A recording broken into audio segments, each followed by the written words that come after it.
जय Jagannath welcome to Odia विद्या केन्द्र। आज आम पढ़ा ओसीएफ अनुसार चेंज होता सेभेन्थ क्लास रो नुआ सामाजिक विज्ञान प्रथम अध्याय जार ना हूँ भारतर भौगोलिक विविधता।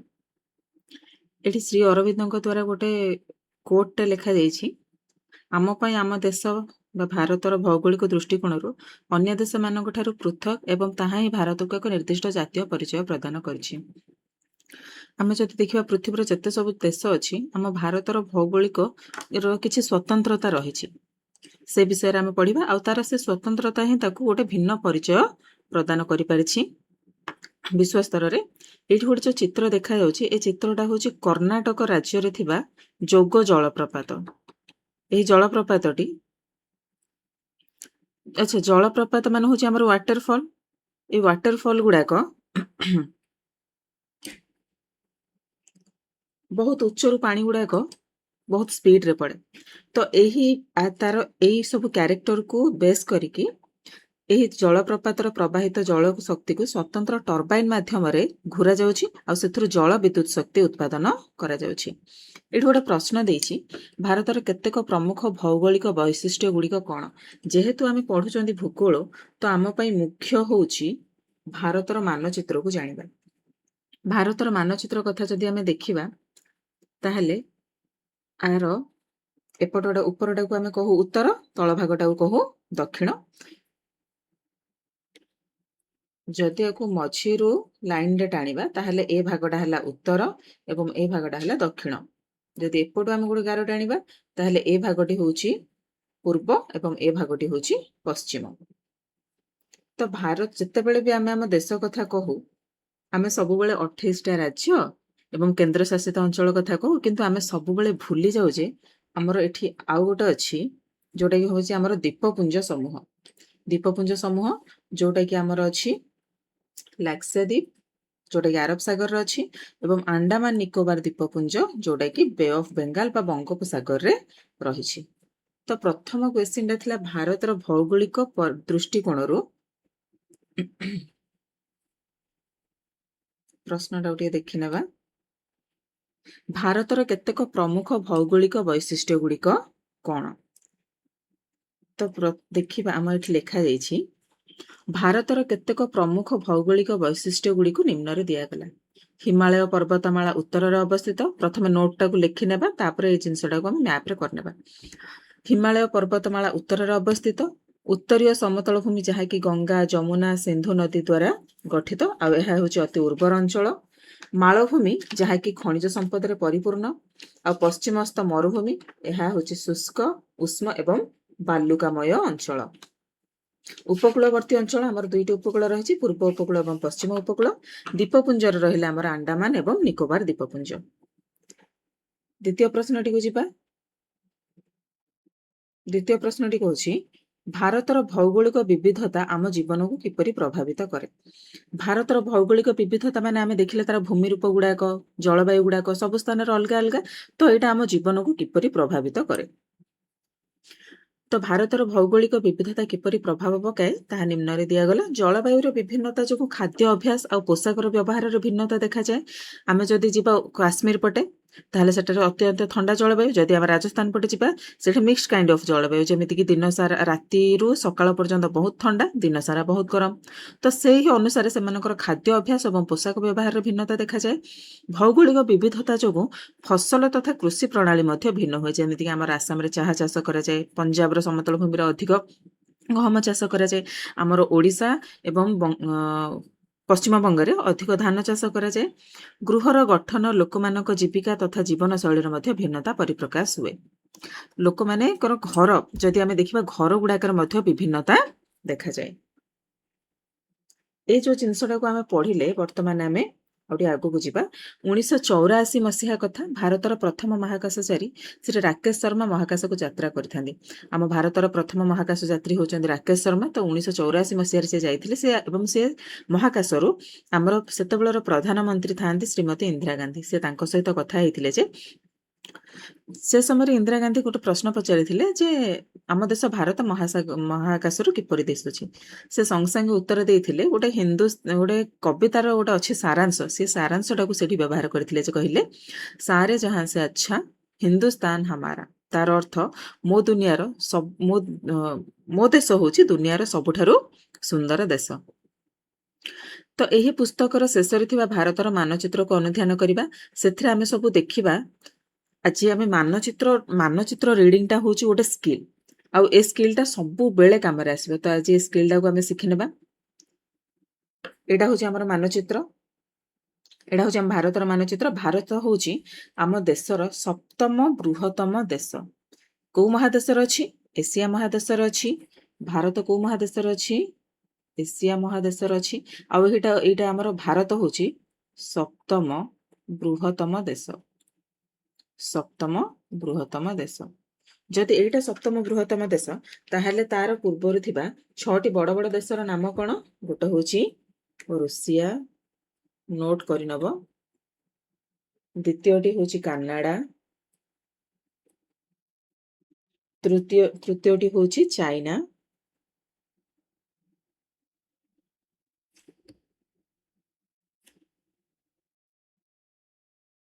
ଫୋର୍ଥ ହଉଛି ଯୁକ୍ତରାଷ୍ଟ୍ର ଆମେରିକା।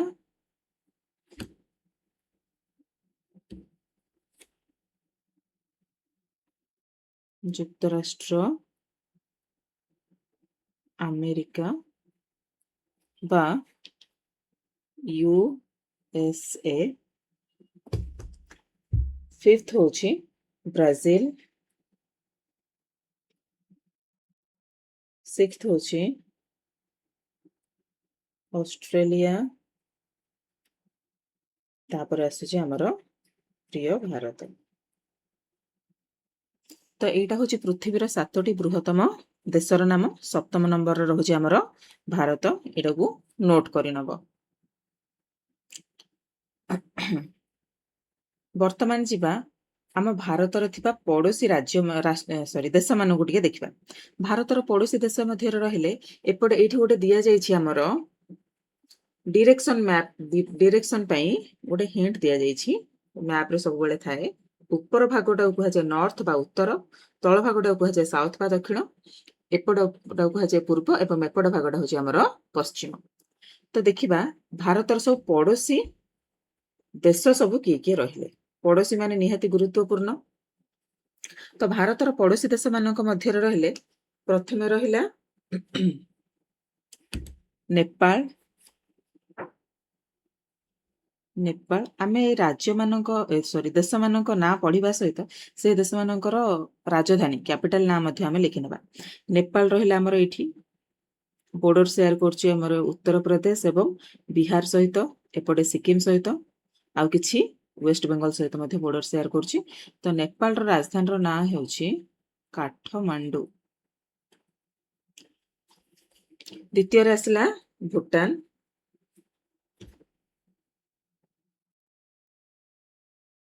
ଭୁଟାନର ରାଜଧାନୀର ନାଁ ହେଉଛି ଥିମ୍ପୁ। ତାପରେ ଆସିଲା ଏପଟ ଭାଗରେ ରହିଲା ପାକିସ୍ତାନ। ପାକିସ୍ତାନର କ୍ୟାପିଟାଲ ନାଁ ହେଉଛି ଇସଲାମାବାଦ।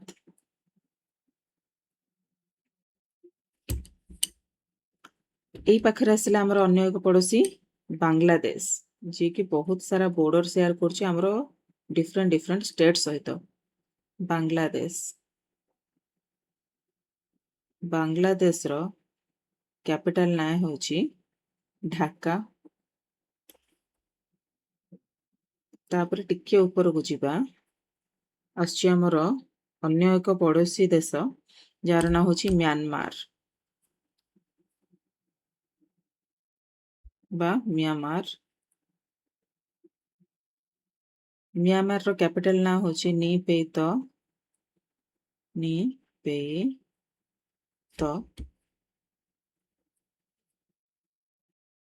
ଏପଟ ଭାଗରେ ଆମର ରହିଲା ଶ୍ରୀଲଙ୍କା।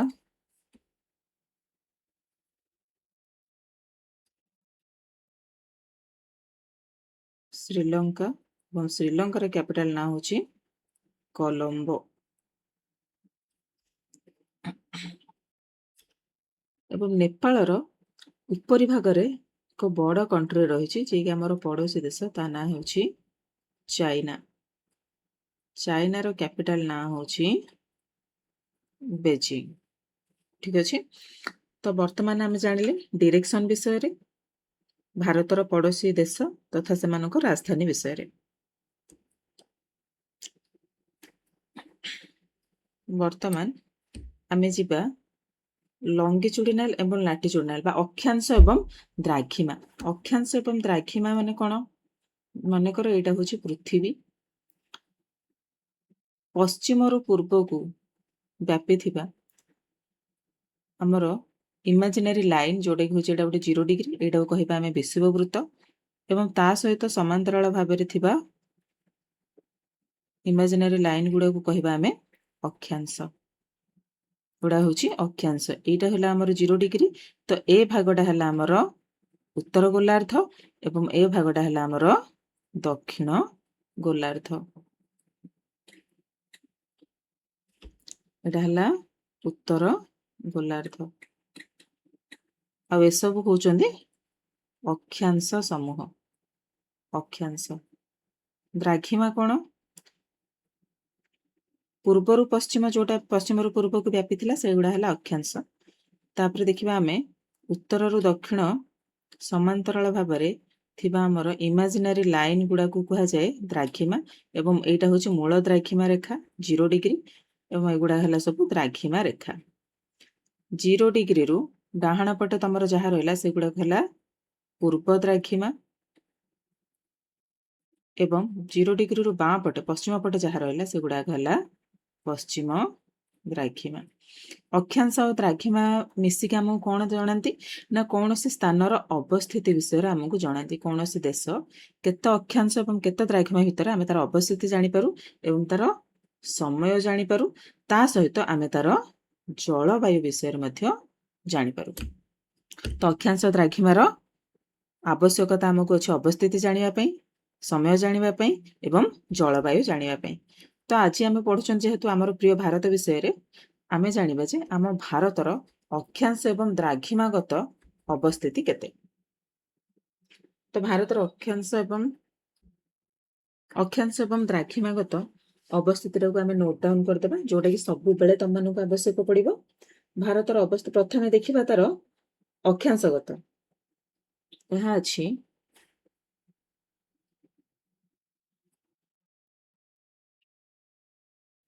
ଭାରତ ଅଛି ଆମର 8 ଡିଗ୍ରୀ 4 ମିନିଟ୍ ଉତ୍ତରରୁ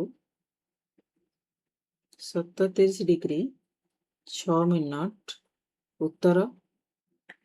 ଆଉ ତାର ଦ୍ରାଘିମାଗତ ଅବସ୍ଥିତି ଯଦି ଦେଖିବା ତାହେଲେ ତାହା ବ୍ୟାପିଛି 68 ଡିଗ୍ରୀ 7 ମିନିଟ୍ ପୂର୍ବରୁ 97 ଡିଗ୍ରୀ 25 ମିନିଟ୍ ପୂର୍ବ।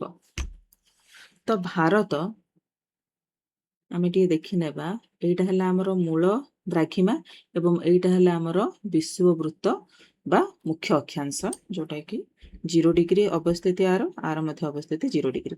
ତ ଭାରତର ଯଦି ଆମେ ଅକ୍ଷାଂଶଗତ ଅବସ୍ଥିତି ଦେଖିବା, ଏଇଟା ଅଛି 8 ଡିଗ୍ରୀ 4 ମିନିଟ୍ ଉତ୍ତରରୁ 37 ଡିଗ୍ରୀ 6 ମିନିଟ୍ ଉତ୍ତର। ତ ଏଇଟା ଯଦି ହେଲା 0 ଡିଗ୍ରୀ, ସପୋଜ ଏଇଠୁ 8 ଡିଗ୍ରୀ ଆରମ୍ଭ ହେଇଛି, 8 ଡିଗ୍ରୀ 4 ମିନିଟ୍ ଉତ୍ତର ଅକ୍ଷାଂଶରୁ 37 ଡିଗ୍ରୀ 6 ମିନିଟ୍ ଉତ୍ତର ଅକ୍ଷାଂଶ, ମନେକର ଏଇଟା ହେଲା 37 ଡିଗ୍ରୀ। ତ ଭାରତଟି ସମ୍ପୂର୍ଣ୍ଣ କେଉଁ ଗୋଲାର୍ଦ୍ଧରେ ଅବସ୍ଥିତ? ଉତ୍ତର ଗୋଲାର୍ଦ୍ଧରେ ଅବସ୍ଥିତ। ଦ୍ରାଘିମାଗତ ଅବସ୍ଥିତି ଯଦି ଦେଖିବା, ଏଇଟା ହେଲା ଆମର ମୂଳ ଦ୍ରାଘିମା, ସପୋଜ ଏଇଟା ହେଲା 68 ଡିଗ୍ରୀ 7 ମିନିଟ୍ ପୂର୍ବରୁ 97 ଡିଗ୍ରୀ 25 ମିନିଟ୍ ପୂର୍ବ। ତ ଭାରତର ଅବସ୍ଥିତି ଏହି ଦ୍ରାଘିମା ଏବଂ ଏହି ଅକ୍ଷାଂଶ ମଧ୍ୟରେ ଅଛି। ତା ମାନେ ଭାରତ ସମ୍ପୂର୍ଣ୍ଣ ରୂପେ ଉତ୍ତର ଗୋଲାର୍ଦ୍ଧରେ ଏବଂ ପୂର୍ବ ଭାଗରେ ଅବସ୍ଥିତ। ବୁଝା ପଡ଼ିଲା? ତ ଏଇଟା ଥିଲା ଭାରତର ଅବସ୍ଥିତି ବିଷୟରେ। ବର୍ତ୍ତମାନ ଆମେ ଯିବା ପାଠକୁ। ଆଇ ହୋପ୍ ମ୍ୟାପ୍ ବିଷୟରେ ଆମେ କିଛି ଜାଣିପାରିଲେ। ଆଚ୍ଛା, ତା ପୂର୍ବରୁ ଆମେ ଯେଉଁ ସବୁ ଭୌଗୋଳିକ ଭୂମିରୂପ ଗୁଡ଼ାକ ପଢ଼ିଲେ ସେ ବିଷୟରେ ଟିକେ ଦେଖିନେବା। ଭାରତର ଭୌଗୋଳିକ ଭୂମିରୂପ ଯଦି ଦେଖିବା, ଭାରତର ଉତ୍ତର ଭାଗରେ ସମ୍ପୂର୍ଣ୍ଣ ରୂପରେ ପାହାଡ଼ିଆ ଅଞ୍ଚଳ। ଭାରତର ଉତ୍ତର ଭାଗ ହେଉଛି ପାହାଡ଼ିଆ ଅଞ୍ଚଳ। ପଶ୍ଚିମ ଭାଗରେ ଏପଟ ରହିଛି ଆମର ଶୁଷ୍କ ମରୁଭୂମି ଅଞ୍ଚଳ ରାଜସ୍ଥାନ। ଏପଟ ରହିଲା ଆମର ମଧ୍ୟ କିଛି ପାହାଡ଼ିଆ ଅଞ୍ଚଳ ଏବଂ ଏଇଠି ଆମର ରହିଲା ମାଳଭୂମି, ଯୋଉଟାକୁ ଆମେ କୁହାଯାଏ ଦାକ୍ଷିଣାତ୍ୟ ମାଳଭୂମି। ଏପଟ ରହିଲା ଆମର ପଶ୍ଚିମ ଘାଟ ପର୍ବତମାଳା, ଏପଟ ରହିଲା ପୂର୍ବ ଘାଟ ପର୍ବତମାଳା, ଏପଟ ରହିଲା ପଶ୍ଚିମ ଘାଟ ପର୍ବତମାଳା। ପଶ୍ଚିମ ଘାଟ ପର୍ବତମାଳାକୁ ଲାଗିକି ଅଛି ଆମର ଆରବିଆନ୍ ସି ବା ଆରବ ସାଗର, ଯୋଉଥିରେ କି ଆମର ଲାକ୍ସାଦ୍ୱୀପ ଅଛି, ଦ୍ୱୀପପୁଞ୍ଜ ସମୂହ। ଏବଂ ଏପଟେ ଆମର ପୂର୍ବ ଘାଟ ପର୍ବତମାଳାକୁ ଲାଗିକି ରହିଲା ବଙ୍ଗୋପସାଗର, ଯୋଉଥିରେ କି ଆମର ଆଣ୍ଡାମାନ ନିକୋବର ଦ୍ୱୀପପୁଞ୍ଜ ରହିଛି।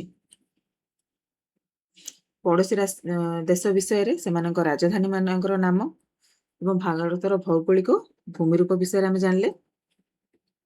ବର୍ତ୍ତମାନ ଆମେ ଯିବା ଚାପ୍ଟରକୁ। ଚାପ୍ଟର କହୁଛି ଯେ ଭାରତ ହେଉଛି ପୃଥିବୀର 7ମ ବୃହତ୍ତମ ଦେଶ, ଯାହାକି ଆମେ ପଢିଲେ ଏବଂ ସେମାନଙ୍କର ପଡ଼ୋଶୀ ଦେଶ ନାଁ ମଧ୍ୟ ପଢିଲେ। ତା ସହିତ ଆମର ଭାରତର ଭୌଗୋଳିକ ଭୂମିରୂପ ବିଷୟରେ ପଢିଲେ। ଏଗୁଡ଼ିକ ବିଷୟରେ ଟିକେ ସଂକ୍ଷିପ୍ତ ଆଲୋଚନା ମଧ୍ୟ ଆମେ କରିସାରିଲେ। ତ ଏସବୁ ଭୌଗୋଳିକ ବୈଶିଷ୍ଟ୍ୟ ଯାହା ବି ଅଛି, ଏଇଟା ଆମ ଭାରତକୁ ଏସିଆର ଅନ୍ୟ ଅଞ୍ଚଳମାନଙ୍କ ଠାରୁ କିଛି ସ୍ୱତନ୍ତ୍ରତା ପ୍ରଦାନ କରୁଛି। ଆମର ସଂସ୍କୃତି, ଆମର ଜଳବାୟୁ, ଆମର ଇତିହାସ ସବୁ ଏଇ ଭୌଗୋଳିକ ଭୂମିରୂପରେ ହିଁ ନିର୍ଭର କରୁଛି। ଆମର ଅକ୍ଷାଂଶ ଆଉ ଦ୍ରାଘିମା ବିଷୟରେ ମଧ୍ୟ ପଢିଲେ। ଭାରତର ଅକ୍ଷାଂଶ ଏବଂ ଦ୍ରାଘିମାଗତ ଅବସ୍ଥିତି ମଧ୍ୟ ଜାଣିଲେ। ଏଠି ହିମାଳୟ ପର୍ବତମାଳାର ଗୋଟେ ଚିତ୍ର ଦେଇଛି, ଯୋଉଟା କି ଆମର ଉପଗ୍ରହ ଦ୍ୱାରା ଏ ଫଟୋଟା ନିଆ ହେଇଛି। ଉତ୍ତରରେ ହିମାଳୟ, ବିଶାଳ ହିମାଳୟ ଯୋଉ ଅଛି, ସିଏ ଆମ ଭାରତକୁ ଏକ ପ୍ରାଚୀର ସଦୃଶ ଦଣ୍ଡାୟମାନ ହୋଇ ରହିଛି, ଯାହାକି ଆମ ଭାରତକୁ ଅନ୍ୟ ଦେଶମାନଙ୍କ ଠାରୁ ସୁରକ୍ଷା ପ୍ରଦାନ କରେ। ନିକଟରୁ ଯଦି ଆମେ ଦେଖିବା, ହିମାଳୟ ପର୍ବତମାଳା ଆକାଶକୁ ଛୁଇଁଲା ପରି ଦେଖାଯାଏ। ବାସ୍ତବରେ ଏଥିରେ ଥିବା ଅନେକ ଗିରିଶୃଙ୍ଗର ଉଚ୍ଚତା 8000 ମିଟରରୁ ଅଧିକ। ତ ମିଳିତ ଭାବରେ ଯୋଉ ଗୁଡାକ ସବୁ 8000 ମିଟରରୁ ଅଧିକ, ସେ ସବୁ ଗିରିଶୃଙ୍ଗକୁ କୁହାଯାଏ ଅଷ୍ଟସହସ୍ରୀୟ ବା 8000 ବୋଲି କୁହାଯାଏ। ଭାବି ପାରୁଥିବ ଗିରିଶୃଙ୍ଗ ଗୁଡାକ କେତେ ଉଚ୍ଚତା।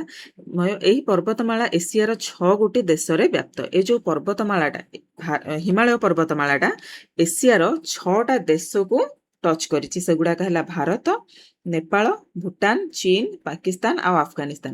ଆଚ୍ଛା, ଆମେ ଜାଣିଛନ୍ତି ଆମ ପୃଥିବୀର ଉଚ୍ଚତମ ଶୃଙ୍ଗର ନାଁ ହେଲା ଏଭରେଷ୍ଟ, ମାଉଣ୍ଟ ଏଭରେଷ୍ଟ। ଉଚ୍ଚତମ ଶୃଙ୍ଗର ନାଁ ହେଲା ମାଉଣ୍ଟ ଏଭରେଷ୍ଟ। ଏଇଟା ହଉଛି ପୃଥିବୀର ଉଚ୍ଚତମ ଶୃଙ୍ଗ, କିନ୍ତୁ ଏ ମାଉଣ୍ଟ ଏଭରେଷ୍ଟଟା ଆମ ଭାରତରେ ନାହିଁ। ହିମାଳୟ ପର୍ବତମାଳାରେ ଅଛି, କିନ୍ତୁ ଆମ ଭାରତରେ ନାହିଁ। ଏଇଟା ନେପାଳରେ ଅଛି। ତ ଆମ ଭାରତର ଉଚ୍ଚତମ ଶୃଙ୍ଗର ନାଁ କଣ? ତମମାନେ ସବୁ କମେଣ୍ଟରେ କହିବ। ଯଦି ନ ଜାଣିଛ ତାହେଲେ ମୁଁ ଜଣେଇବି। ନେକ୍ସଟ ଯିବା, ଗ୍ରୀଷ୍ମ ଋତୁରେ ହିମାଳୟ ପର୍ବତମାଳାରେ ଥିବା ବରଫ ଗୁଡାକ ସବୁ ତରଳେ। ଯେହେତୁ ଏଗୁଡାକ ଅତି ଉଚ୍ଚ ପର୍ବତମାଳା, ବର୍ଷ ସାରା ସେମାନଙ୍କର ଗିରିଶୃଙ୍ଗ ସବୁ ବରଫାଚ୍ଛନ୍ନ ହେଇକି ରହେ। ଯେତେବେଳେ ଗ୍ରୀଷ୍ମ ଋତୁ ଆସେ, ସେଥିରେ ଥିବା ବରଫ ଗୁଡାକ ସବୁ ତରଳିବା ଆରମ୍ଭ ହୁଏ। ଆଉ ସେଇ ବରଫ ଗୁଡାକ ତରଳିକି ଆମର ଯୋଉ ବୃହତ ନଦୀ ସିଷ୍ଟମ ଗୁଡାକ ଅଛି, ରିଭର ସିଷ୍ଟମ, ଯେମିତିକି ଗଙ୍ଗା, ଆମର 3ଟି ବଡ ବଡ ନଦୀ ସିଷ୍ଟମ ଅଛି। ଗୋଟେ ହଉଛି ଗଙ୍ଗା, ଗୋଟେ ହଉଛି ବ୍ରହ୍ମପୁତ୍ର ଏବଂ ଅନ୍ୟଟି ହଉଛି ସିନ୍ଧୁ। ଏ ଯୋଉ ବୃହତ ନଦୀ ସିଷ୍ଟମ 3ଟାକୁ ଜଳ ଯୋଗାଏ ହିମାଳୟ ପର୍ବତମାଳାରେ ଥିବା ବରଫ ସମୂହ। ଏହି ନଦୀ ଓ ସେମାନଙ୍କ ଉପନଦୀ ଗୁଡିକ କୋଟି କୋଟି ଜନସାଧାରଣଙ୍କୁ ପାନୀୟ ଜଳ, କୃଷି ଏବଂ କଳକାରଖାନାକୁ ଜଳ ଯୋଗାଇଥାଏ। ସେଥିପାଇଁ ହିମାଳୟକୁ କୁହାଯାଏ ଏସିଆର ଜଳ ଦୁର୍ଗ। ଯଦି ତମର ସର୍ଟ କ୍ୱେଶ୍ଚିନ୍ ପଚାରିଲା ହିମାଳୟ ପର୍ବତମାଳାକୁ ଏସିଆର ଜଳ ଦୁର୍ଗ ଆଖ୍ୟା କାହିଁକି ଦିଆଯାଇଛି, ତାହେଲେ ତମେ ଏହି କାରଣଟିକୁ ମେନସନ କରିପାରିବ। ହିମାଳୟ ଅନେକ ସଂସ୍କୃତି ଓ ଆସ୍ଥା ଉଦ୍ଭବ ପାଇଁ ଗୁରୁତ୍ୱପୂର୍ଣ୍ଣ ଭୂମିକା ଗ୍ରହଣ କରିଛି। ଆମର ଭାରତର ଭୌଗୋଳିକ ଭୂମିରୂପରେ ସେ ଗୋଟେ ହଉଛି ମୁଖ୍ୟ ଅଂଶ। ତା ସହିତ ଆମର ଧର୍ମ, ବିଶ୍ୱାସ, ସଂସ୍କୃତି, ପରମ୍ପରା ଏବଂ ଆସ୍ଥାର ଗୋଟେ ଗୁରୁତ୍ୱପୂର୍ଣ୍ଣ ସ୍ଥାନ ଗ୍ରହଣ କରିଛି ହିମାଳୟ ପର୍ବତମାଳା। ଭାରତ ସଂସ୍କୃତିରେ ହିମାଳୟ ପର୍ବତମାଳାକୁ ଗୋଟେ ପବିତ୍ର ସ୍ଥାନ ବୋଲି ବିବେଚନା କରାଯାଏ। ଆମେ ହିନ୍ଦୁମାନେ ଜେନେରାଲି ପ୍ରକୃତିର ପୂଜକ, ପ୍ରକୃତିର ସାଧକ। ତ ହିମାଳୟରେ ଆମେ ଆମର ପ୍ରିୟ ଦେବତା ମହାଦେବଙ୍କର ଘର ମଧ୍ୟ କୈଳାସ, ଯୋଉଟାକି ଆମର ହିମାଳୟ ପର୍ବତମାଳାରେ ଅଛି। ଆଉ ହିମାଳୟରେ ବହୁତ ସାରା ମଠ, ମନ୍ଦିର ମାନ ଏହି ବିଶ୍ୱାସକୁ ଆଧାର କରିକି ଗଢି ଉଠିଛି, ଯୋଉଠିକୁ ପୃଥିବୀର କୋଣ ଅନୁକୋଣରୁ ସନ୍ନ୍ୟାସୀ ଏବଂ ଭଗବତ ପ୍ରେମୀ ମାନେ ସବୁ ସେଇଠାକୁ ପୂଜା ଏବଂ ଧ୍ୟାନ ଆରାଧନା ନିମନ୍ତେ ଆସିଥାନ୍ତି। ତାପରେ ଆସିବା, ଗୋଟେ ଇମ୍ପୋର୍ଟାଣ୍ଟ ଜିନିଷ ଦେଇଛି ଏଠି, ଗଙ୍ଗାର ପ୍ରମୁଖ ଉପନଦୀ। ଉପନଦୀ ମାନେ କଣ, ଶାଖା ନଦୀ ମାନେ କଣ? ସପୋଜ ଗୋଟେ ବଡ ନଦୀଟେ ବୋହି ଯାଉଛି, ଉପନଦୀର ଅର୍ଥ ହେଉଛି ଯଦି ଗୋଟେ ବଡ଼ ନଦୀ ଯାଇଛି ସେଥିରେ ବାହାରୁ ଆସି ଛୋଟ ଛୋଟ ନଦୀ ଗୁଡ଼ାକ ଯେତେବେଳେ ମିଶନ୍ତି ସେମାନଙ୍କୁ କୁହାଯାଏ ଉପନଦୀ।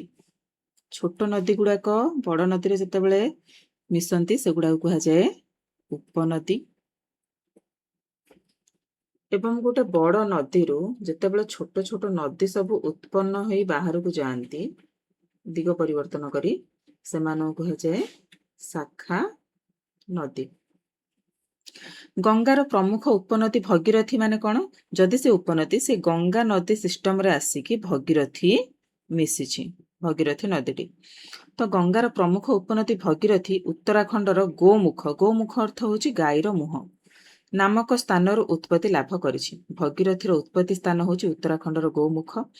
ଗୋମୁଖ ସ୍ଥାନଟି ହେଉଛି ଆମର ସେଠୁ ଗୋଟେ ବହୁତ ବଡ଼ ତୁଷାର ଅଛି ଯୋଉଟାକି ତାର ନାଁ ହେଉଛି ଗଙ୍ଗୋତ୍ରୀ। ସେ ସ୍ରୋତର ନିମ୍ନାଂଶରେ ଅବସ୍ଥିତ। ଗଙ୍ଗୋତ୍ରୀ ହିମାଳୟରେ ପ୍ରବାହିତ ତୁଷାର ସ୍ରୋତ ଗୁଡ଼ିକ ମଧ୍ୟରେ ବୃହତ୍ତମ। ହିମାଳୟରେ ଯେତେ ସବୁ ତୁଷାର ସ୍ରୋତ ରହିଛି, ଗ୍ଲାସିୟର ରହିଛି, ସେ ଭିତରୁ ଗଙ୍ଗୋତ୍ରୀ ହେଉଛି ସବୁଠୁ ବଡ଼ ଗ୍ଲାସିୟର ବା ତୁଷାର। ଗଙ୍ଗା ଏକ ପବିତ୍ର ନଦୀ ଭାବରେ ମଧ୍ୟ ବିବେଚିତ, ସେଇଟା ତ ସମସ୍ତଙ୍କୁ ଜଣାଅଛି। ସୁତରାଂ ବହୁ ସଂଖ୍ୟାରେ ତୀର୍ଥଯାତ୍ରୀ ଏଠାକୁ ଆକର୍ଷିତ ହୋଇ ଆସନ୍ତି। ଗୋମୁଖ ମଧ୍ୟ ପର୍ବତ ଆରୋହଣର ଏକ ଗନ୍ତବ୍ୟ ସ୍ଥଳ। ଲୋକମାନେ ସବୁ ଫନ୍ ଆକ୍ଟିଭିଟି ବା ଆଡଭେଞ୍ଚରିୟସ୍ ଆକ୍ଟିଭିଟି କରିବାକୁ ଯାଆନ୍ତି କୋଉଠିକୁ? ଗୋମୁଖକୁ ଯାଇଥାନ୍ତି। ଆଉ ଆମର ଗଙ୍ଗାର ଉତ୍ପତ୍ତି ମଧ୍ୟ ଗୋମୁଖରୁ ହେଇଛି। ତ ଗୋମୁଖ ହେଉଛି ଗୋଟେ ସ୍ୱତନ୍ତ୍ର ସ୍ଥାନ ଯୋଉଥିରକୁ ଆମର ଗଙ୍ଗା ଏବଂ ଭଗୀରଥୀ ଏସବୁ ଉତ୍ପତ୍ତି ହେଇଛନ୍ତି। ବର୍ତ୍ତମାନ ଯିବା ହିମାଳୟର ସୃଷ୍ଟି। ହିମାଳୟର ସୃଷ୍ଟି ହେଉଛି ଏକ କୌତୁହଳପ୍ରଦ କାହାଣୀ। ଏବେ ରିସେଣ୍ଟଲି ଜଣେ ମାଉଣ୍ଟେନିୟର ପର୍ବତ ଆରୋହଣକାରୀ ଯାଇଥିଲେ ହିମାଳୟ, ଯିଏକି ତାର ଶିଳାରେ କିଛି ଦେଖିଥିଲେ କିଛି ଓସେନିକ୍ ସବଷ୍ଟାନ୍ସ ଅଛି। ଓସେନିକ୍ ସବଷ୍ଟାନ୍ସ ମାନେ ହେଉଛି ମହାସାଗରର କିଛି ଜିନିଷ, ଯେମିତିକି ଆମର ଶାମୁକା ହେଇଗଲା, ଗେଣ୍ଡା ହେଇଗଲା, ଏସବୁ ଗୁଡ଼ାକ ଜୀବାଶ୍ମ ଆକାରରେ ସେଇଠି ଥିଲେ। ଆଚ୍ଛା, ହିମାଳୟ ତ ଏତେ ଉଚ୍ଚ ପର୍ବତମାଳା ଯୋଉଟାକି ସମୁଦ୍ର ପତନଠୁ ବହୁତ ଉଚ୍ଚରେ ଅଛି, ତଥାପି ସେଇଠିକୁ ଓସେନିକ୍ ସବଷ୍ଟାନ୍ସ ଆସିଲା କୋଉଠୁ? ତା ପଛର କାରଣଟା ଆମେ ଦେଖିବା। ନା ନିୟୁତ ବର୍ଷ ପୂର୍ବରେ ଭାରତ ଥିଲା ଗଣ୍ଡୱାନା ଲ୍ୟାଣ୍ଡ ନାମର ଗୋଟେ ବିଶାଳ ଭୂଭାଗର ଅଂଶ ଥିଲା। ଆଉ ଏଇଟା ଆଫ୍ରିକା ମହାଦେଶର ପଡ଼ୋଶୀ ଥିଲା ଗଣ୍ଡୱାନା ଲ୍ୟାଣ୍ଡ। ପରବର୍ତ୍ତୀ ସମୟରେ ଭାରତ ମୁଖ୍ୟ ଭାଗରୁ ବିଚ୍ଛିନ୍ନ ହେଇକି ଧୀରେ ଧୀରେ ଉତ୍ତର ଆଡ଼କୁ ଗତି କରିବାରେ ଲାଗିଲା। ପ୍ରାୟ 50 ନିୟୁତ ବର୍ଷ ପୂର୍ବେ ୟୁରୋପ ଆଉ ଏସିଆ ଯୋଉଟା ଆମର ଅଛି ମିଶିକି ତା ନାଁ କୁହାଯାଏ ୟୁରେସିଆନ୍ ପ୍ଲେଟ୍ କୁହାଯାଏ। ତାର ନିକଟବର୍ତ୍ତୀ ହେଇକି ସେଟା ଧକ୍କା ଖାଇଗଲା। ଧକ୍କା ଖାଇବା ଫଳରେ କ'ଣ ହେଲା ନା ୟୁରେସିଆ ଇଏ ଏପଟକୁ ଯାଇଛି, ତ ୟୁରେସିଆର ଭୂଭାଗଟାକୁ ଇଏ ଠେଲି ଉପରକୁ ପଠେଇଲା। ତମେ ଘରେ ଗୋଟେ ଦେଖିପାରିବ, ଗୋଟେ ବ୍ଲାଙ୍କେଟଟାକୁ ସ୍ପ୍ରେଡ୍ କରିଦବ, ତାପରେ ଯେତେବେଳେ ତାକୁ ଠେଲି ନବ ସେ ଦେଖିବ ଏମିତି ସବୁ କୁଞ୍ଚକୁଚିଆ ସବୁ ଉଚ୍ଚ ସ୍ଥାନ ଫର୍ମ କରିବ। ଏକ୍ଜାକ୍ଟ ଆମର ହିମାଳୟର ଫର୍ମେସନର ଥିଓରିଟା ବି ହେଉଛି ସେୟା। ତ ୟୁରେସିଆ ଭୂଭାଗକୁ ଠେଲିବା ଦ୍ୱାରା ସେ ସ୍ଥଳଭାଗ ଗୁଡ଼ାକ ସବୁ କୁଞ୍ଚିତ ହୋଇକି ଊର୍ଦ୍ଧ୍ୱଗାମୀ ହେଲା। ଏହି ପ୍ରକ୍ରିୟାକୁ ଆମେ ଯୋଉ ଗାଲିଚା ବା ବ୍ଲାଙ୍କେଟ ଗୋଟେ ଭାଙ୍ଗ ସହିତ ତୁଳନା କରିପାରିବା। ଏହିପରି ଭାବେ ବିଶାଳ ହିମାଳୟ ପର୍ବତମାଳାର ସୃଷ୍ଟି ହେଇଛି। ଏବଂ ଏକ ରୋଚକ ତଥ୍ୟ ହେଉଛି ଏବେ ବି ଧୀରେ ଧୀରେ ଆମର ହିମାଳୟ ପର୍ବତମାଳାର ଉଚ୍ଚତାଟା ବୃଦ୍ଧି ପାଉଛି। କ'ଣ ପାଇଁ ବୃଦ୍ଧି ପାଉଛି? ନା କାହିଁକି ନା ସେ ଯୋଉ ପ୍ଲେଟ୍ ଗୁଡ଼ାକ ଏବେ ମଧ୍ୟ ଧୀରେ ମୁଭ୍ କରୁଛନ୍ତି। ସେମାନଙ୍କର ମୁଭମେଣ୍ଟଟା ଅତି ସ୍ଲୋ ଏବଂ ଯେହେତୁ ବିଶାଳ ଭୂଖଣ୍ଡ ଗୁଡ଼ାକ ସେମାନଙ୍କର ମୁଭମେଣ୍ଟଟା ଆମକୁ ଟିକେ ଜଣା ପଡ଼େ ନାହିଁ। ଏବେ ବି ଉତ୍ତରସ୍ଥ ଏସିଆ ଦିଗରେ ସେ ଅଗ୍ରସର ହେଉଛି। ଏହି ଚଳନ ବାର୍ଷିକ ପ୍ରାୟ 5 ସେଣ୍ଟିମିଟର ହାରର ହୋଇଥାଏ। ବର୍ଷକୁ 5 ସେଣ୍ଟିମିଟର ହାରରେ ସେ ଧୀରେ ଆଗକୁ ଯାଉଛି। ଆମର ଚୁଟି ଯେତିକି ହାରରେ ବଢ଼େ ତାଠୁ ବହୁତ କମ୍ ଏଇଟା। ଏହାର ଅର୍ଥ ହିମାଳୟର ଉଚ୍ଚତା ଏବେ ବି ବୃଦ୍ଧି ପାଉଛି। ଏହି ବୃଦ୍ଧି ହାର ଅତି ନଗଣ୍ୟ ଏବଂ ବର୍ଷକୁ କେତେ? ପ୍ରାୟ 5 ମିଲିମିଟର। ଯୋଉଗୁଡ଼ାକ ଅଣ୍ଡରଲାଇନ୍ କରାହଉଛି ସେଗୁଡ଼ାକ ନୋଟ୍ ଡାଉନ୍ କରିଦେବ। ତେବେ ଏକ ନିୟୁତ ବର୍ଷରେ ଏହାର ଉଚ୍ଚତା 5 ମିଟର ପର୍ଯ୍ୟନ୍ତ ମଧ୍ୟ ବୃଦ୍ଧି ପାଇପାରିବ। ଏଇଟା ଥିଲା ହିମାଳୟ ସୃଷ୍ଟିର ଗୋଟେ ରୋଚକ ତଥ୍ୟ ଏବଂ ତାର ଉଚ୍ଚତା। ଆଉ ହିମାଳୟକୁ କୁହାଯାଏ ତରୁଣ ଭଙ୍ଗିଳ ସ୍ତର। ଭଙ୍ଗିଳ ସ୍ତର ମାନେ ଏଇଟା ଭାଙ୍ଗିକି ଅଛି, ଭାଙ୍ଗ ପଡ଼ି ଅଛି, କୁଞ୍ଚକୁଞ୍ଚିଆ ସ୍ତର ହେଇକି ଅଛି, ସେଥିପାଇଁ ଏଇଟାକୁ କୁହାଯାଏ ଭଙ୍ଗିଳ ସ୍ତର। ହିମାଳୟର ଆଉ ଗୋଟେ ଅର୍ଥ ହେଉଛି ହିମ କହିଲେ ବରଫ, ଆଳୟର ଅର୍ଥ ଘର। ତେଣୁ ହିମାଳୟର ପ୍ରକୃତ ଅର୍ଥ ହେଉଛି ବରଫର ଘର ଏବଂ ହିମାଳୟକୁ କୁହାଯାଏ ତରୁଣ ଭଙ୍ଗିଳ ପର୍ବତମାଳା। ତରୁଣ ଭଙ୍ଗିଳ ପର୍ବତମାଳା। ଭଙ୍ଗିଳ ପର୍ବତମାଳାର ଅର୍ଥ ତ ଆମେ ଜାଣିଲେ। ଯେଗୁଡ଼ାକ ସବୁ କୁଞ୍ଚ କୁଞ୍ଚିଆ ଭାଙ୍ଗ ହେଇକି ଅଛି। ତରୁଣର ଅର୍ଥ ହେଉଛି ଯୁବକ। ତା ମାନେ ଯେତେ ସବୁ ପାହାଡ଼ ଅଛି କୋଉଠି ନା କୋଉଠି ଆମର ହିମାଳୟ ପର୍ବତମାଳାଟା ଏବେ ହିଁ ସୃଷ୍ଟି ହେଇଛି। କୋଉଠି ସୃଷ୍ଟି ହେଇଛି? ଏବେ ହିଁ ସୃଷ୍ଟି ହେଇଛି। ସେଥିପାଇଁ ତା ନାଁ ହେଉଛି ତରୁଣ ଭଙ୍ଗିଳ ପର୍ବତମାଳା। ନେକ୍ସଟ ଯିବା। ହିମାଳୟ ପର୍ବତମାଳାକୁ ମୁଖ୍ୟତଃ 3 ଗୋଟି ପର୍ବତ ଶ୍ରେଣୀରେ ବିଭକ୍ତ କରାଯାଇଛି। 3ଟା ମାଉଣ୍ଟେନ ରେଞ୍ଜ ଅଛି। ପ୍ରଥମେ ହେଉଛି ବୃହତ ହିମାଳୟ। ବୃହତ ହିମାଦ୍ରି ତା ନାଁ। ଯଦି ଉପର ଭାଗଟାକୁ ଦେଖିବା ସେଟା ହେଉଛି ହିମାଦ୍ରି ବା ବୃହତ ହିମାଳୟ। ସର୍ବୋଚ୍ଚ ଏଇଟା ହେଉଛି ସବୁଠାରୁ ଉଚ୍ଚ ଅଞ୍ଚଳଟା। କୋଉଟା? ହିମାଦ୍ରିଟା। ହିମାଳୟ ପର୍ବତମାଳାଟା ଯୋଉ ଅଛି ଆମେ ତାକୁ 3 ଭାଗରେ ବିଭକ୍ତ କରିଛନ୍ତି। ପ୍ରଥମ ଭାଗଟା ସମୁଦ୍ର ପତନ ବା ଭୂଭାଗଠାରୁ ବହୁତ ଉଚ୍ଚରେ ଅଛି। ତା ନାଁ ହେଲା ହିମାଦ୍ରି। ଏଇଟା ହେଉଛି ସର୍ବୋଚ୍ଚ ଏବଂ ଦୁର୍ଗମ ଅଞ୍ଚଳ। ଦୁର୍ଗମ ଅଞ୍ଚଳ ମାନେ ଯୋଉ ଅଞ୍ଚଳ ବା ଅଂଶ ମାନେ ହେଉଛି ଯୋଉଠିକି ଆମେ ଗମନ କରିପାରିବାନି ବା ଯାଇପାରିବାନି। ଏଥିରେ ଅଛି ଆମର ମାଉଣ୍ଟ ଏଭରେଷ୍ଟ ଏବଂ କାଞ୍ଚନଜଙ୍ଘା ଭଳି ନଭଶ୍ଚୁମ୍ବୀ ମାନେ ଆକାଶକୁ ଛୁଇଁଲା ପରି ଲାଗୁଥିବା ଉଚ୍ଚତମ ଶୃଙ୍ଗ ଗୁଡାକ ଅଛି। ତ ଆମେ ଯଦି କହିବା ମାଉଣ୍ଟ ଏଭରେଷ୍ଟ ଏବଂ କାଞ୍ଚନଜଙ୍ଘା ହିମାଳୟ ପର୍ବତମାଳାର କେଉଁ ଭାଗରେ ଅଛି? ନା ସର୍ବୋଚ୍ଚ ଭାଗ ବା ହିମାଦ୍ରିରେ ରହିଛି। ଏହି ପର୍ବତ ଶ୍ରେଣୀ ବର୍ଷ ସାରା ବରଫାବୃତ ରହିଥାଏ କାହିଁକି ନା ଏଟା ସବୁଠାରୁ ଉଚ୍ଚ। ଏଠାରେ ଜୀବନ ଜୀବିକା ନିର୍ବାହ କରିବା ସମ୍ଭବପର ନୁହେଁ। ସେଥିପାଇଁ ଏଟା ହେଉଛି ଜନବସତି ଶୂନ୍ୟ ସ୍ଥାନ। ତାପରେ ଆସିଲା ଆମର ମଧ୍ୟଭାଗ। ହିମାଦ୍ରିର ତଳର ମଧ୍ୟ ଭାଗଟା ଆସିଲା ତଳପଟକୁ ବା ଦକ୍ଷିଣ ପଟକୁ। ସେଟାକୁ କୁହାଯାଏ ହିମାଚଳ ବା ମଧ୍ୟ ହିମାଳୟ। ଏଇ ଭାଗଟା ହେଲା ଆମର ମଧ୍ୟ ହିମାଳୟ। ଏଠାକାର ସୁଷମ ଜଳବାୟୁ, ସମୃଦ୍ଧ ଜୈବ ବିବିଧତା ଏବଂ ଜନବସତି ସୃଷ୍ଟି ପାଇଁ ଅନୁକୂଳ ପରିବେଶ ସୃଷ୍ଟି କରିଥାଏ। ତ ହିମାଳୟର ଏ ଜାଗାଟା ହେଉଛି ଜୈବ ବିବିଧତାରେ ପରିପୂର୍ଣ୍ଣ ଏବଂ ଏଠାକାର ଜଳବାୟୁ ରହିବା ପାଇଁ ଖୁବ୍ ସମସ୍ତଙ୍କୁ ଭଲ ଲାଗେ। ଆମର ଯେତେ ସବୁ ହିଲ ଷ୍ଟେସନ ଅଛି ବା ଗ୍ରୀଷ୍ମ ନିବାସ ଅଛି ସବୁ ଏଇ ହିମାଚଳ ବା ମଧ୍ୟ ହିମାଳୟରେ ରହିଛି। କଣ କଣ ଅଛି? ନୈନିତାଲ ଅଛି ଉତ୍ତରାଖଣ୍ଡରେ। ଏଗୁଡା ସବୁ ହେଉଛି ଆମର ଗ୍ରୀଷ୍ମ ନିବାସ ବା ସମର ଖରା ଛୁଟିରେ ସମସ୍ତେ ଶାନ୍ତିରେ ଟିକେ ଛୁଟି କଟେଇବ ବୋଲି ଏଇ ସବୁ ସମର ସିଜନରେ ଏଇ ସବୁ ସ୍ଥାନକୁ ଯାଇଥାନ୍ତି। ଗୋଟେ ହେଉଛି ନୈନିତାଲ ଯୋଉଟାକି ଉତ୍ତରାଖଣ୍ଡରେ ଅଛି, ଦାର୍ଜିଲିଂ ପଶ୍ଚିମବଙ୍ଗରେ ଅଛି, ସିମଲା ହିମାଚଳ ପ୍ରଦେଶରେ ଅଛି, ମସୌରୀ ଉତ୍ତରାଖଣ୍ଡ। ଏସବୁ ପ୍ରସିଦ୍ଧ ଶୈଳ ନିବାସ ମାନ ରହିଛି। ଶୈଳ ନିବାସ ବା ଗ୍ରୀଷ୍ମ ନିବାସ ବି କହିପାରିବା। ତାପରେ ଆସିଲା ସବୁଠାରୁ ନିମ୍ନ ସ୍ତର ହିମାଳୟ ପର୍ବତମାଳାର ସବୁଠାରୁ ନିମ୍ନ ସ୍ତର ଯୋଉଟାକି ହେଉଛି ଶିବାଲିକ ବା ବାହ୍ୟ ହିମାଳୟ।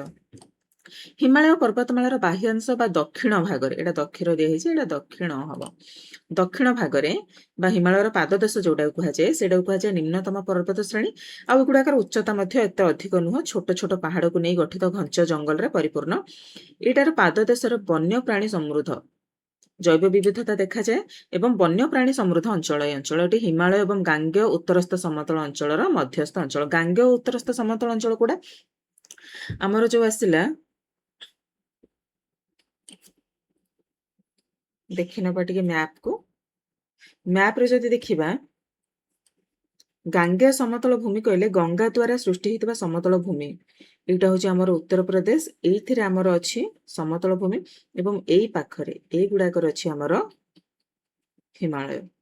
ସେଟାକୁ କୁହାଯାଏ ଶିବାଲିକ ବା ବାହ୍ୟ ହିମାଳୟ। ବର୍ତ୍ତମାନ ଯିବା ହିମାଳୟ ପାର୍ବତ୍ୟାଞ୍ଚଳ ବିଭିନ୍ନ ଅଂଶରେ ଥିବା ରାଜ୍ୟଗୁଡ଼ିକୁ ଚିହ୍ନଟ କରିପାରିବା। ନିଶ୍ଚିତ ଭାବରେ କରିପାରିବା। ତ ଆମେ ମ୍ୟାପକୁ ଯିବା। ହିମାଳୟ ପର୍ବତମାଳା ଯେଉଁ ଯେଉଁ ରାଜ୍ୟକୁ ଆମର ଟଚ୍ କରିଛି ସେଗୁଡାକୁ ଦେଖିନେବା। ନାଁ ଗୁଡାକ ମୁଁ କହିବି। ତ ହିମାଳୟ ଯଦି ଦେଖିବା ନାଁ ଗୁଡାକ ମୁଁ କହୁଛି କେଉଁ କେଉଁ ରାଜ୍ୟ ସହିତ ସିଏ ଲାଗିଛି।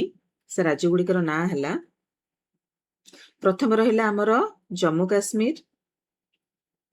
ଜମ୍ମୁ କାଶ୍ମୀର ନାଁ ଗୁଡାକ ମୁଁ ଲେଖିଦେବି। ଜମ୍ମୁ ଓ କାଶ୍ମୀର। ତାପରେ ଆସିଲା ଲଦାଖ। ତାପରେ ଆସିଲା ହିମାଚଳ ପ୍ରଦେଶ। ପ୍ରଥମେ ଲେଖିନେବା ତାପରେ ମୁଁ ମ୍ୟାପରେ ଶୋ କରିଦେବି। ହିମାଚଳ ପ୍ରଦେଶ। ତାପରେ ଆସିଲା ଉତ୍ତରାଖଣ୍ଡ। ତାପରେ ଆସିଲା ସିକିମ, ଅରୁଣାଚଳ ପ୍ରଦେଶ,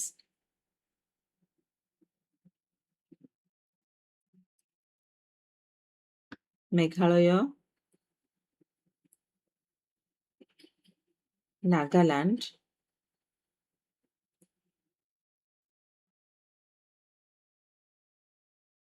मणिपुर, मिजोराम,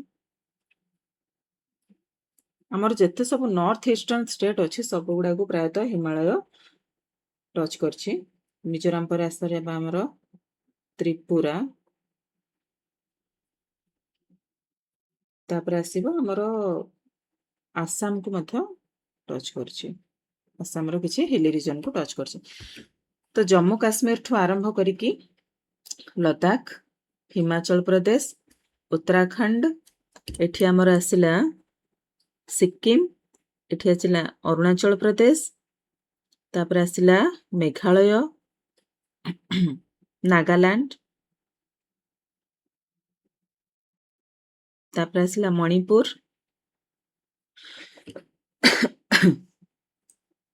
तापर आसिला आसाम, त्रिपुरा, एमानंक सहित सब आमर हिमालय लागिकी रहिछि आम भारतर एई सबु राज्य मानक सहित।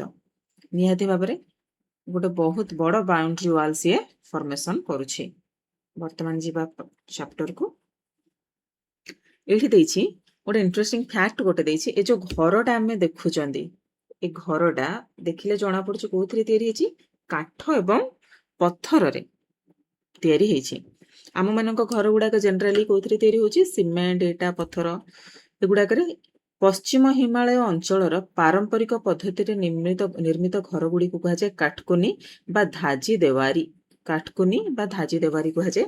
ए घर गुड़ाक आम पश्चिम हिमालय अंचल देखा पारंपरिक पद्धति कहले पुराणा कालर से माने जो ढंग तैयारी करथिले सेटा कहा जाए पारंपरिक पद्धति। एथिरे कौन व्यवहार हुए ना स्थानीय भाव में मिलुवा पत्थर और काठ व्यवहार होता है। यार स्वतंत्र निर्माण शैली घर को उष्म रखा संगे यह मृदु भूमिकंप जनित क्षय क्षति रखी करता है। यही सब स्थान गुड़िक पश्चिम हिमालयटा हूँ अत्यंत ठंडा एवं भूमिकंप प्रवण अंचल। से माने उभय न्याचुराल डिजास्टर मुक्ति पाइबा गोटे तो न्याचुराल डिजास्टर नुह गोटे हूँ क्लाइमेट तो भूमिकंप एवं अत्यधिक ठंडारू मुक्ति पाइबा बोली से माने एई घरटा को तैयारी करथांती जार ना होचे काठकुनी बा धाजी देवारी। तो तम मानक पई होमवर्क रहिला भारतर सब आमर पड़ोसी देश मानक ना सेमानक राजधानी ना एवं भारत मानचित्रटा को टिके भल भाबे पढ़ी देबा। सब राज्य मानकर अवस्थिति एगुड़ा को सब पढ़ी नेबा। पुणी नेक्स्ट क्लास रे हम डिस्कशन करिबा आउ किछि। Thank you.